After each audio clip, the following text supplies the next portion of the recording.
Segundo Reis, capítulo 18, versículo 5, diz assim, 18:5. Ezequias confiava no Senhor, o Deus de Israel. Eu tenho medo dessa expressão no passado, principalmente quando se trata de alguém que estava vivo.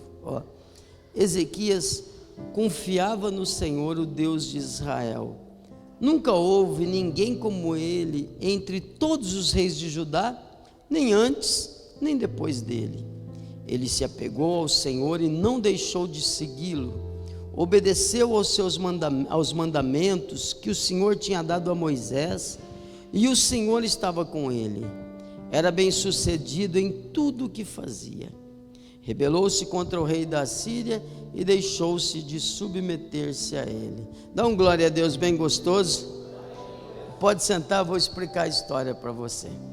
A história, até Senaqueribe na porta de Judá, você já ouviu algumas vezes, mas um minuto, vou repetir em 1 minuto. Senaqueribe, o rei do exército mais poderoso da sua época, veio contra Judá. Ele já estava em Israel, ele já havia conquistado o reino do norte, ele já estava em Judá, e agora ele tenta entrar na capital, que é Jerusalém. Amém? Quando ele tenta fazer isso, o rei Ezequias se veste de pano de saco, vai falar com Deus, apresenta a Deus as cartas de afronta que o rei Senaqueribe havia mandado, e ele vai ao templo e vai falar com Deus, então mostrando essas cartas. Dentre outras coisas, as palavras de Senaqueribe, o rei desse exército tão cruel, eram de que no próximo dia todos estariam comendo as suas próprias fezes e bebendo a sua urina. O exército de Senaqueribe, um exército muito cruel, muito violento, era um exército que, nessa ocasião, um número exagerado de 185 mil homens. Não havia na capital 185 mil pessoas. Ele já tinha tomado as cidades antes de chegar na capital. Então, ele manda uma força exageradamente grande. O rei Senaqueribe, ele vem com raiva, ele vem com ódio, ele vem com furor, e ele fala: eu vou entrar nessa cidade e eu vou destruir essa cidade. Agora, deixa eu perguntar, a gente pensar junto a respeito de uma coisa. Você já se perguntou por que é que Deus permitiu que ele chegasse tão longe? Você já se perguntou por que Deus não impediu que ele conquistasse o reino do norte, que também é Israel? Por que Deus não impediu que ele conquistasse todas aquelas cidades de Judá, e o rei e o exército de Israel, eles vinham recuando, e recuando, e recuando, e recuando, a ponto de o rei estar preso dentro do palácio, com os seus soldados fiéis, como se estivesse numa gaiola, aquela pressão enorme. Onde está Deus nos momentos da pressão na nossa vida? Por que Deus permite que a gente passe por essas situações? Por que Deus permite que o inimigo chegue tão perto? E aqui a história nos mostra, o rei Ezequias, olha até aqui, confiava no Senhor, nunca houve ninguém como ele entre todos os reis de Judá, nem antes nem depois. Ele se apegou ao Senhor, não deixou de seguir, não deixou de obedecer. Enquanto Ezequias era fiel a Deus, Deus o abençoou. Enquanto Ezequias tinha o Senhor por sua força, Deus o abençoou. A história de Ezequias, ela nos ensina muitas coisas. Dava para pregar até o final do ano, só sobre essa passagem que está em diversos livros. Hoje nós lemos outro. Essa história é tão rica em detalhes que, irmão, dá para escrever livros para falar a respeito disso. Ezequias nos ensina muita coisa. Quando você pega a data dos reis de Israel, você vai perceber, não dá para afirmar, mas muito provavelmente Ezequias tenha auxiliado seu pai no trono, porque tem 10 anos que os dois governaram juntos, na mesma época. Quando dá a data de um, dá a data do outro também. Só que o rei era o seu pai, não era Ezequias. O pai de Ezequias saiu fechando as igrejas, o pai de Ezequias saiu expulsando os sacerdotes, ele introduziu dentro de Israel um monte de rituais pagãos, um monte de coisa que não foi Deus quem falou, Deus falou para não fazer, eles estavam fazendo, e Ezequias por um bom tempo ficou vendo tudo isso, mas ele não podia mudar. Não tem situação que se a gente pudesse, a gente mudava? Tem ou não tem? Tem gente que se a gente pudesse ajudar, a gente ajudava, mas dá para ajudar todo mundo? Não dá. Tem gente que dá vontade de pegar a cabeça da pessoa, abrir como um cirurgião, trocar o que tem lá dentro e fechar de novo. Mas não funciona assim.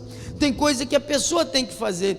Ele não tinha autoridade para fazer. Mas chega uma hora que Ezequias é o rei. Agora ele pode mudar. Então às vezes Deus vai te mostrando coisas quando você não pode mudar. Não é para você se tornar um rebelde, não. Deus vai te mostrando, porque quando chegar a tua hora, aí você tem que fazer.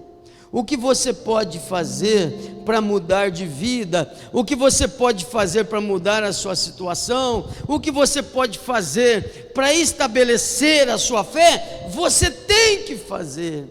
As pessoas hoje ficam convivendo, igual aquele hino como é que é aquele que você falou que você podia cantar? A do Alceu Valença, aquele irmão lá. Assim, ó, pelo sim, pelo não, uma reza para Deus, uma vela para o cão. Eu falei, isso não é hino, Juninho, pelo amor de Deus, viu? Esse povo está esquisito. Outro dia eu passei na casa do Marquinho, porque o Marquinho ele trabalha na mesma área que eu, a gente fica trocando serviço. Passei lá, ele estava assim no portão. Falei, o que é isso? Falei, meu Deus do céu. Essa moçada está perdida. Põe Deus na frente, Marquinho. Deus vai te libertar. Então, umas coisas esquisitas, né? Mas vamos lá, vamos voltar. Então, o que você pode fazer, você tem que fazer. Aí chegou a hora dele fazer. Porque é fácil ficar falando, se fizesse isso, fazia assim, se fizesse aquilo, dava certo. Mas não está na hora. Quando chega a hora de fazer, aí é a hora, vamos lá, arregaça as mangas, e é o que você tem que fazer. Então, por um bom tempo, Ezequias foi fiel a Deus, temente a Deus, honrou a Deus. Temente a Deus, para ser temente a Deus, quer dizer que você não teme a ninguém mais. Ninguém mais. Quando você é temente a Deus, você não tem medo do que pode fazer o homem. Então Ezequias foi um rei excelente, até que não tem gente que é assim. Não tem gente que vai bem, vai bem, vai bem, até que. Quantos até que você já teve na sua vida? Quantas vezes todo mundo achou, até você achou que você ia, agora vai, e de repente não deu em nada. Sabe, Ezequias foi um bom rei, obediente, fiel a Deus, temente a Deus, até que o inimigo se levantou contra ele. Quando ele viu Senaqueribe, que destruiu o Egito, quando ele viu Senaqueribe, que tomou Samaria, que veio como um rolo compressor, passando por cima de tudo. Chegar em Judá, ele perdeu aquela fé. Deixa eu ler o texto aqui. Eu falei com você a respeito do porquê Deus permite, né? Vamos ler um texto aqui, por favor. Deixa eu achar onde que está aqui.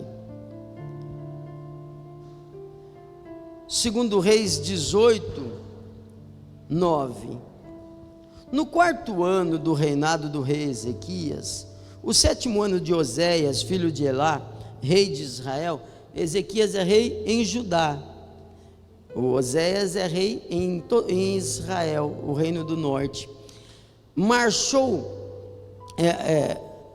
Salmazer, rei da Assíria, marchou contra Samaria e a cercou. E ao fim de 3 anos os assírios a tomaram.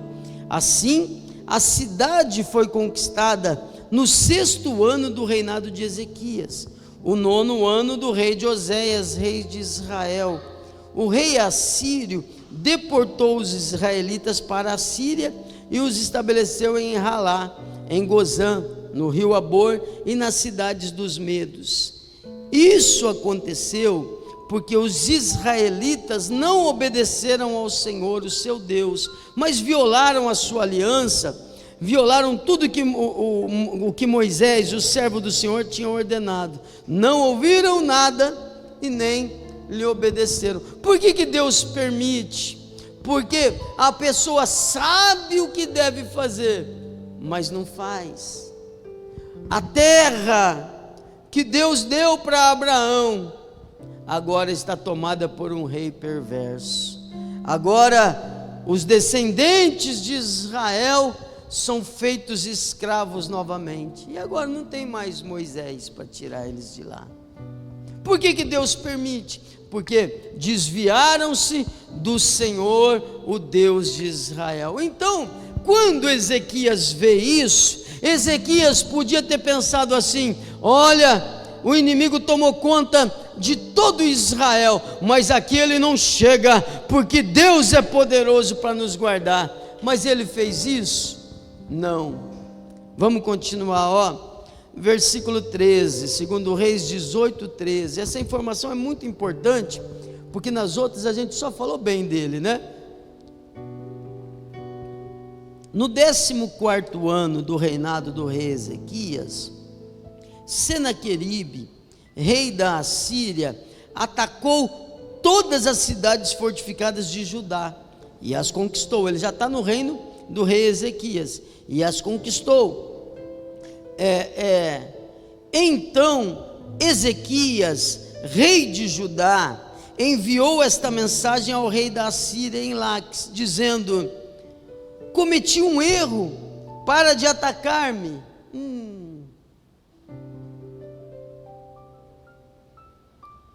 É quando a pessoa se arrepende de crer. É quando você confia em Deus, quando tudo está bem, mas na hora do vamos ver, cadê você? Olha que erro terrível. E quantos não são os que fazem isso? Ele falou assim: cometi um erro, para de atacar-me, e eu pagarei tudo o que exigires. O rei da Assíria cobrou de Ezequias, rei de Judá, 10,5 toneladas de prata e 1.050 quilos de ouro. São quase 60 milhões para parar de atacar. Agora, onde que o rei Ezequias, que está fazendo aliança com Senaqueribe, isso aqui é uma aliança, onde que o rei Ezequias tinha esse ouro? Será que ele tinha no banco? Será que ele tinha guardado na casa dele? Onde estava o ouro? Já não era para fazer aliança. Quando você faz aliança com o inimigo, meu querido, entenda, Davi falando para o seu filho Salomão, o rei Davi, que Ezequias chamava de pai, o rei Davi falou para Salomão assim: filho, conhece o Deus de teu pai, se você busca, ele se deixa achar, mas se você virar as costas para ele, Ele te rejeita para sempre. Para sempre, não é muito, pastor? Exatamente isso. Quando Jesus conta a parábola do filho pródigo, o pai amava o filho, o pai deu a parte da herança para o filho foi, gastou tudo. O pai foi atrás? Não, senhor, o pai ficou. Aliás, quando o filho volta, o pai falou: esse meu filho estava morto. Ele trata como morto, entende? A gente precisa decidir na nossa vida se a gente vai ter aliança com Deus ou aliança com o cão. Não importa o quanto foi bom. Olha, não houve rei melhor do que ele, mas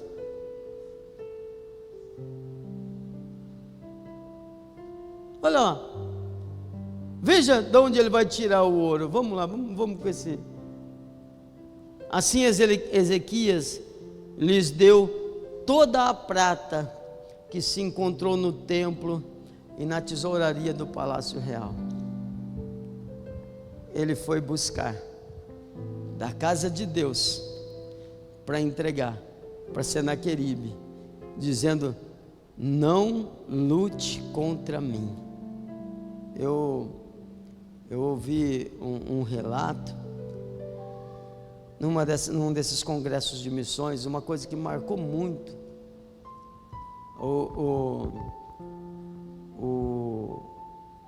O terrorista, ele ficava dizendo assim para o missionário que ia ser executado. Eles matam os missionários nesse lugar. E ele ficava dizendo assim: negue Jesus, diga que Jesus não é Deus e que Alá é Deus.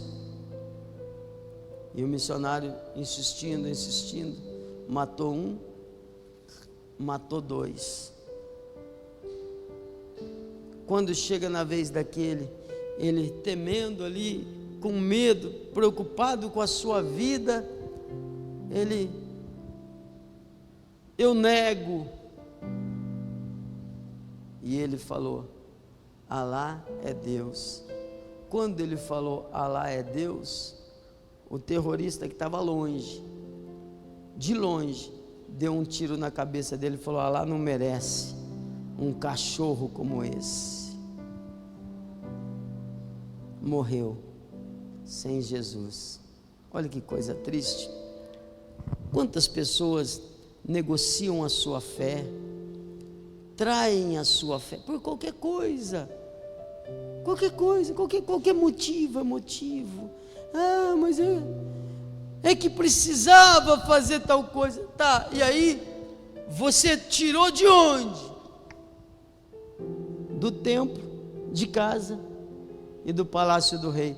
Não bastasse isso, vai lá ver o próximo, vamos onde que ele tirou o ouro. Nessa ocasião, Ezequias, rei de Judá, retirou o ouro com que havia coberto as portas e os batentes do templo do Senhor e o deu ao rei da Assíria. É quando ele está dizendo: eu confio mais em Senaqueribe. Pastor, mas o senhor veio falar mal de Senaqueribe, de Ezequias, nas vésperas da carta de afronta? Agora eu não entendi, eu devo ser igual a Ezequias ou não? Vou te explicar. Eu quero que você conheça hoje o coração de Deus, porque o resto da história você já conhece. Ezequias, lembra do domingo, o pano de saco? O pano de saco é um sinal para o céu, não é um sinal para a terra, é um sinal de humilhação. Ele está dizendo: errei, eu sou um lixo. Quando o rei Senaqueribe está falando assim: amanhã, a essas horas, vocês vão estar comendo fezes. Eu não vou nem falar o que eu pensei em falar aqui. Eu vou desligar o microfone e vou falar. Pode falar? Pode falar uma coisa feia? Pode falar uma coisa feia? O que o rei Senaqueribe estava falando? Com licença, você que está em casa, porque é censurado.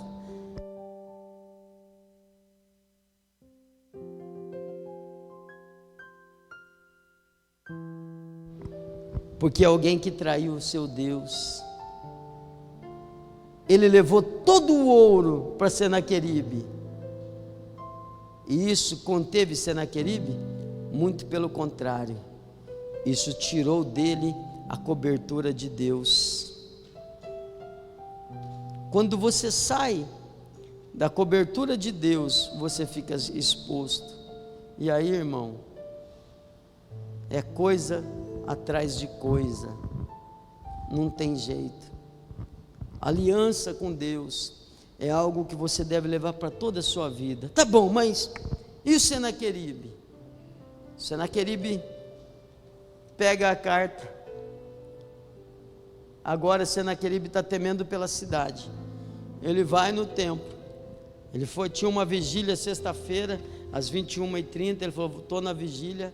Levou a carta no templo, botou diante de Deus, se ajoelhou, começou a ler a carta, começou a falar com Deus. Olha, Senhor, estão falando aqui, estão falando por aí que eu nunca vou dar certo na vida, estão falando por aí que o Senhor não é comigo, estão falando por aí que é um desperdício acreditar em Deus, que eu perco meu tempo, que eu perco meu dinheiro, estão falando por aí que as coisas nunca vão dar certo para mim.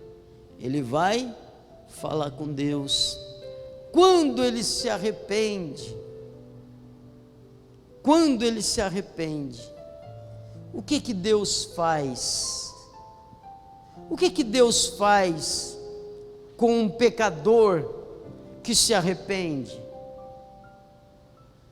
Ele envia um câncer. Isso aí foi tão mal que Deus deve estar trabalhando agora em alguma forma de tortura. Não.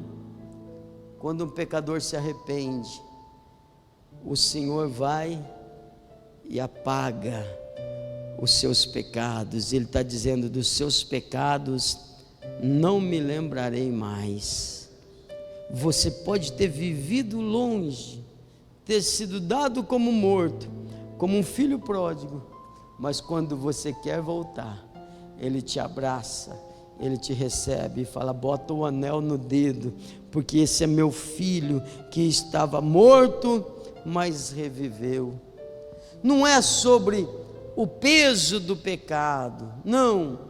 O pecado nos afasta de Deus, o pecado traz Satanás para perto de você, o pecado tira você da cobertura de unção, da cobertura de bênção, mas não é sobre o poder do pecado. A mensagem de hoje é sobre o poder do amor de Deus, e não há nada que você faça que Ele não possa perdoar. Não há pecado ou culpa maior do que o amor do Senhor por você, e Deus está dizendo para você: ei, Senaqueribe chegou perto, mas se você colocar o pano de saco, se você deixar de ser orgulhoso, se você dobrar os joelhos, se você deixar de ser cabeça dura e chorar diante de mim, se humilhar, orar, eu vou ouvir a sua oração, eu vou mudar a sua vida. Eu não preciso de um exército para matar Senaqueribe. Um anjo saiu, e naquela mesma noite um anjo destruiu todo o exército de Senaqueribe. Um anjo, em uma noite, por causa de uma palavra, por causa de uma atitude. Querido, eu estou falando com você que o perdão de Deus pode transformar a sua vida, pode transformar o seu coração. Não importa quem você é, por onde você andou, o que você fez, Deus pode transformar você. E Ezequias voltou de cabeça erguida, porque o Senhor falou assim: fica tranquilo, que aqui ele não entra. É engraçado como quando Deus toma aquela briga, Ele não fala de Ezequias. Você não vê Deus, eu que estou acusando Ezequias, tanto é que nós lemos esse texto um monte de vezes, você não percebeu. Eu que estou acusando Ezequias. Você não vê Deus acusando Ezequias. Você não vê Deus tratando Ezequias com dureza. Você vê Deus falando assim: vem cá, Senaqueribe, eu vou botar um anzol no teu nariz, vou botar um freio na tua boca, seu bocudo, e vou te fazer voltar pelo caminho de onde veio, e aqui você não vai atirar nenhuma flecha, e nessa cidade você não entra, porque tem arrependimento, porque tem pano de saco, porque tem gente que sabe que precisa de misericórdia. Sabe, eu fico feliz quando uma pessoa naquele estado vem para a igreja. Incomoda um pouquinho, mas eu fico pensando, que lutas Deus teve que fazer para trazer uma pessoa para cá nessa situação. É uma vitória, é uma vitória, porque eu também precisei de misericórdia, porque tem muita gente aqui que precisa de misericórdia de Deus, e Deus está te chamando hoje para botar o pano de saco sobre os seus ombros e falar com Deus. Deus vai perdoar o teu pecado, e se o inimigo estiver chegando na tua casa, ele vai ter que sair hoje, em nome do Senhor Jesus.